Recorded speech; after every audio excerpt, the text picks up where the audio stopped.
layar itu buat aku.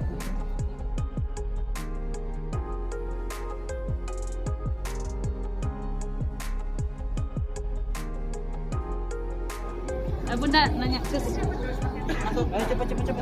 Tadi kan ada juga di film ini misalnya adegan nampan. Tadi kan sempat dibicarakan itu proses melakukan adegan itu pun untuk retake berapa lama? Mungkin ada lecet tangan atau apa?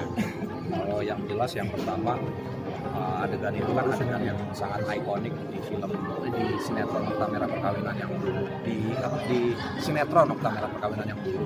Dan ketika ada adegan itu akan dibikin lagi dan dimasukin di dalam adegan, itu yang ada di bayangan saya adalah gimana ya caranya untuk membuat adegan ini senatural mungkin, karena kan adegan itu sudah melalui berbagai macam transisi tahun dari tahun, dijadiin guyonan gitu, dijadikan meme, dijadikan snippet kecil di YouTube gitu.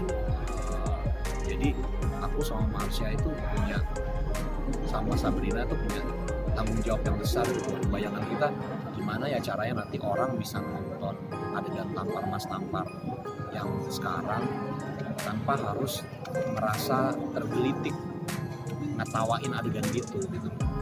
Dan nggak wagu, kalau orang Jawa bilang nggak wagu ada di situ, cuman sekedar buat review doang gitu. Oke, kita janjian seperti itu, kita bikin adegan itu seemosional mungkin. Kalau yang sinetron kan nggak seperti itu. Film kita bikin ini yang menguras air mata dan perih dan miris gitu melihatnya.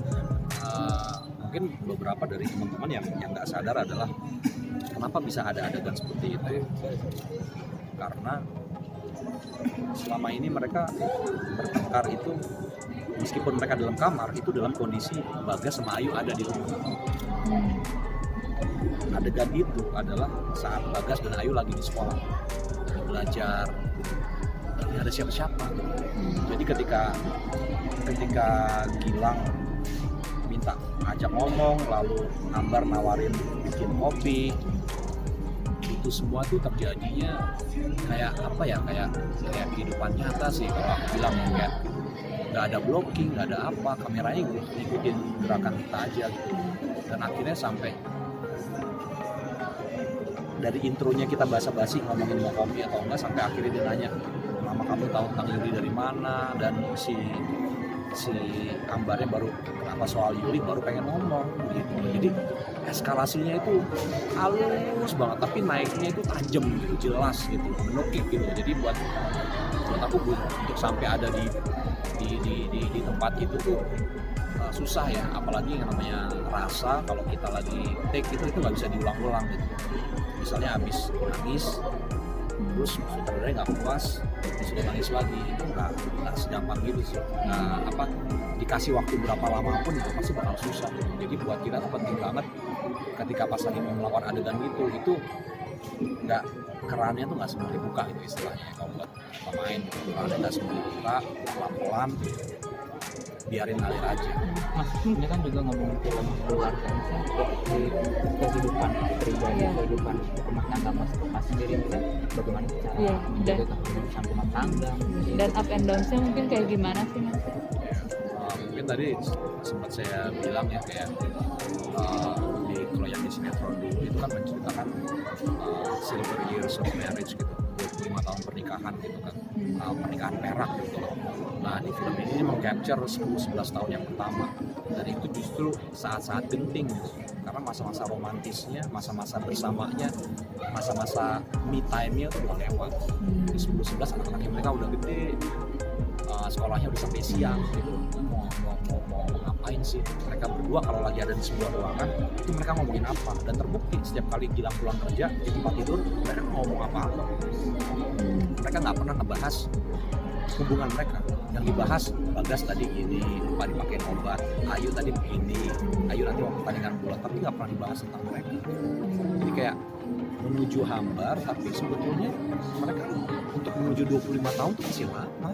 Masih ada sisa 15 tahun lagi yang harus dijalani. Mereka baru punya 10 gitu, 10-11 gitu.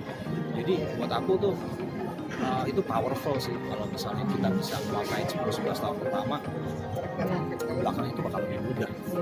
Tapi secara pribadi kamu sendiri bersama istri gimana untuk mengatasi itu semua supaya tetap harmonis dan tetap berkaca dari pribadi kamu sendiri? Kalau dari aku sih yang penting komunikasi harus lancar dan jangan ada, yang aku belajar dari sini ya, tidak ada pembiaran masalah.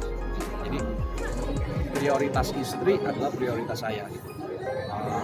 Kita bisa menunjukkan cinta kita terhadap anak dengan cara mencintai istri. Anak bisa merasakan dia disayang kalau kita menyayangi istri. Jadi nggak harus melulu langsung ke anak. Itu yang saya pelajarin sih, karena anak bisa merasakan seperti itu. Terus Mas Otto melihat perfilman sekarang kan kalau lebih banyak mengangkat soal orang ketiga dalam rumah tangga. Kamu sendiri ketika ditawari film ini seperti apa sih mungkin dengan orang ketiga itu sendiri? Sebenarnya gini, kalau teman-teman di sini ya merasa tersentuh, merasa perih gitu lihat masalah Gilang dan Ambar, aku terus terang dari baca skenario udah merasakan itu. Jadi kadang-kadang ya buat seorang aktor gitu ya, pelakon gitu ya,